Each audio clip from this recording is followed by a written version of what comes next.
Hindi naman pinalagpas ni Maverick Ahanmisi ang mga issue kaugnay ng respeto sa larong Pinoy matapos mag-viral ang isang street game na kinasangkutan ng isang foreign content creator na si K Showtime.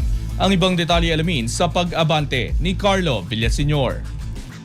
Tinuligsan ni Terra Firma Jeep Guard Maverick Ahanmisi ang anumang anyo ng kawalan ng respeto sa Filipino basketball kasunod ng viral na street games ng kinasasangkutan ng foreign content creator na si K Showtime.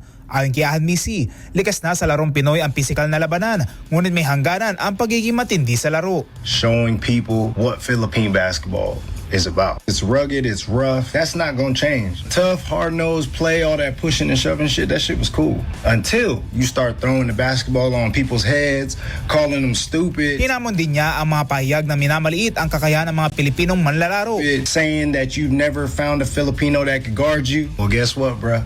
I'm Filipino as fuck.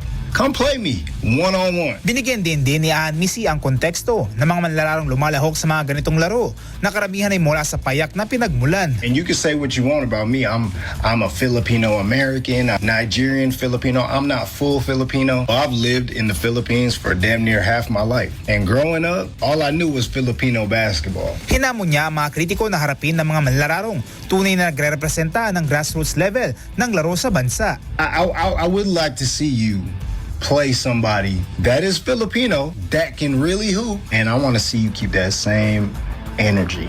Dumating ang mga payag na ito sa gitna ng lumalakas na panawagan online para sa mas malaking respeto sa mga Pilipinong manlalaro at komunidad na itatampok sa mga viral na street basketball content.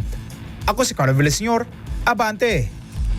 Manatiling nakatutok sa Abante, sundan kami sa aming mga social media accounts at huwag kalimutang mag-subscribe sa aming YouTube channel, DWAR Abante Radio, para sa mga eksklusibong balita.